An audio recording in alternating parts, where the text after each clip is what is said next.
हमें ड्रॉप लेना चाहिए, नहीं लेना चाहिए। एक आदर्श रूप में जो मार्क्स है वो ये होने चाहिए कि 500 से 530 अगर आपके नंबर आ रहे हैं इनके बीच में, तो ओबीसी वालों के लिए मैक्सिमम, या कह सकते मैक्सिमम तो बहुत सारी रह सकती, पर मिनिमम अगर हम कट ऑफ की बात करें। हेलो बच्चों, कैसे हैं आप सब? मैं उम्मीद करती हूँ आप सब बहुत अच्छे होंगे।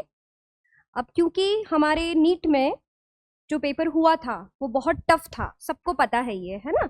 बट पेपर हो चुका है, हम कुछ नहीं कर सकते अब, है ना। बट हमारे पास में जो एनटीए ने आंसर की दिया, उस बेसिस पे हमने कट ऑफ यहाँ पे निकाला है, ठीक है ना। तो आज हम थोड़ा सा यहाँ पर एनालिसिस करते हैं कि कौन से बच्चे सेफ हैं, कितने नंबर पर वो सेफ हैं, ताकि वो अपने समय को बचा सके और अगले साल के लिए वो कुछ सोच सके कि हमें ड्रॉप लेना चाहिए, नहीं लेना चाहिए, है ना। क्योंकि क्या होता है बेटा कि जब हमारे पास में नंबर आ जाते हैं तो हमें नहीं पता कि हमारी कट ऑफ कहाँ तक जाएगी, क्या हमारा सिलेक्शन होगा, नहीं होगा। ये सारी चीज़ें ना हमें बहुत परेशान कर देती है। तो हम आपकी परेशानी को थोड़ा सा कम करने के लिए यहाँ पर एक जनरल कट ऑफ के बारे में डिस्कस करेंगे, तो वो थोड़ा सा आप लोग देख लीजिए, है ना। जैसे फॉर एग्जाम्पल आपका फर्स्ट काउंसलिंग के अंदर जनरल वालों के लिए जो कट ऑफ रहने वाला है अप्रोक्सीमेटली, है ना, इसीलिए मैंने यहाँ पे क्या लिखा है बेटा, +20 एंड -20 हो सकता है। पर एक कहते ना, एक आदर्श रूप में जो मार्क्स है वो ये होने चाहिए कि 500 से 530 अगर आपके नंबर आ रहे हैं इनके बीच में, तो आप सेफ है ना। आप सेफ और ज्यादा करना चाहते हो अपने आप को, तो आप ये मान सकते हो कि अगर किसी के 530 प्लस है तो वो 100% क्या हो गया, सिलेक्शन उसका प्रेजेंट हो गया। ओके। और रेंज हमारी जो हम मान रहे हैं बेटा, मैंने पहले ही आपको कह दिया है कि 500 से लेकर 530 तक आप मार्जिन रखेंगे।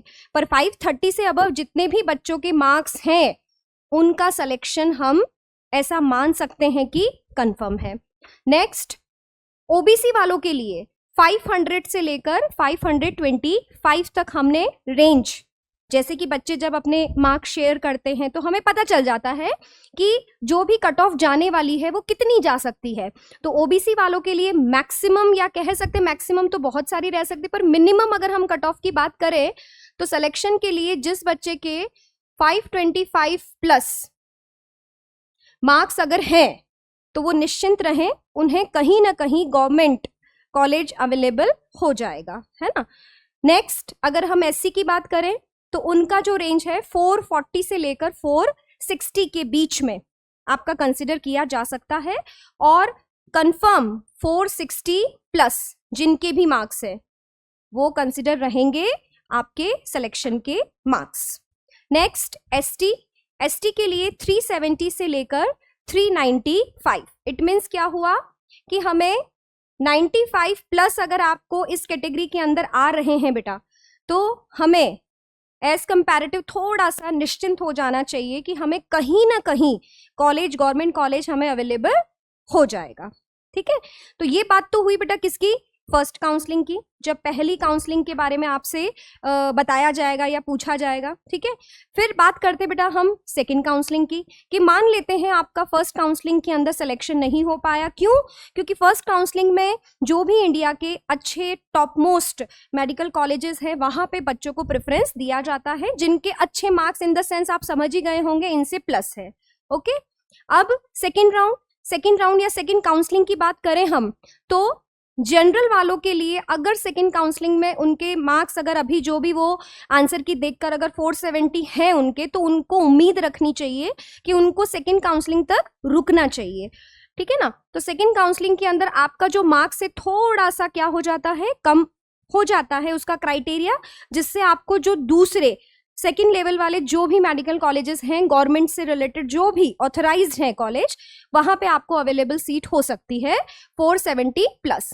देन अगेन ओबीसी की बात करें हम बेटा, तो ओबीसी और जनरल में ज्यादा डिफरेंस नहीं होता है, सबको पता है 5-10 मार्क्स का डिफरेंस होता है, बट वही 5 और 10 मार्क्स जो भी होते हैं हमारे सिलेक्शन होने और नहीं होने के लिए बहुत जरूरी होता है, ठीक है ना। फॉर एग्जाम्पल किसी बच्चे के 464 मार्क्स आ गए तो ऑब्वियसली बेटा उसे सीट नहीं मिलेगी ना, क्यों?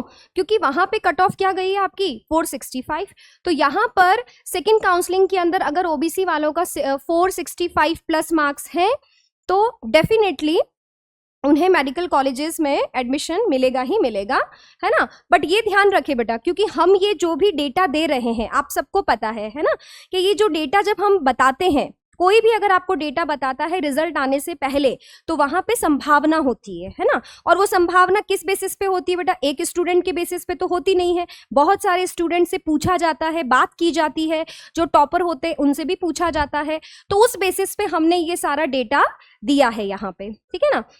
नेक्स्ट कैटेगरी है हमारी एससी। तो एससी कैटेगरी के अंदर सेकंड काउंसलिंग के अंदर आपके 410 तक आप उम्मीद कर सकते हैं कि हमें कॉलेज मिल जाना चाहिए, ठीक है ना बेटा। और फिर लास्ट आती है आपकी एसटी कैटेगरी, जिसमें आपका 340, यानी हम एक दिमाग में चीज रख सकते हैं कि हमें सेकंड काउंसलिंग तक वेट करना चाहिए। जिस भी कैटेगरी में आप आते हैं उस कैटेगरी से रिलेटेड जो भी मार्क्स यहाँ पे मैंने अभी डिस्कस किए हैं बेटा, आप इन मार्क्स के बेसिस पर अपने रिजल्ट को सोच सकते हैं, ठीक है। और ये जो भी मार्क्स यहाँ पर दे रखे हैं ये 3-4 बच्चों के बेसिस पे नहीं है बेटा, ये बल्क ऑफ स्टूडेंट से डेटा कलेक्ट करके उस बेसिस पे ये कट ऑफ हमारे सामने डिस्कस की जा रही है। ओके बेटा, तो बिल्कुल टेंशन न लें, अपने जो भी मार्क्स हैं आराम से आप अपनी आंसर की, अभी रिजल्ट आने ही वाला है, 14 जून एक टेंटेटिव डेट दिया है एनटीए ने, बट जहां तक मुझे लग रहा है 14 से पहले ही आप लोगों का रिजल्ट डिक्लेयर हो जाएगा, हो सकता है आज भी डिक्लेयर हो जाए ये रिजल्ट, है ना। तो बिल्कुल घबराने की जरूरत नहीं है, जो भी मार्क्स हैं आपकी आंसर की से अपने पेपर को आप मिलाइए। कुछ बच्चे मिला चुके होंगे, कुछ बच्चे डर के मारे नहीं मिला रहे होंगे कि भैया पता नहीं क्या ही मार्क्स आएंगे हमारे। तो एटलीस्ट बेटा एक बार तो अपना सेल्फ एनालिसिस सबको करना चाहिए, है ना।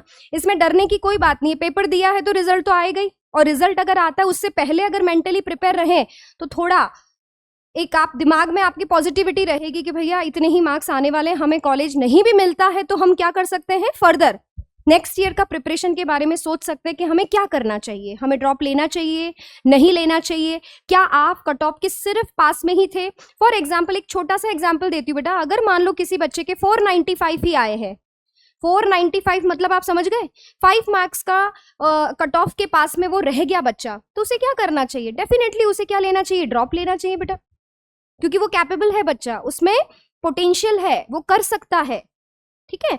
बट अगर किसी के 100 मार्क्स ही आए बेटा, तो वो तो आप भी पता है कि भाई हमारे 100 मार्क्स अगर हैं तो हमें क्या प्लानिंग करनी चाहिए, ठीक है ना।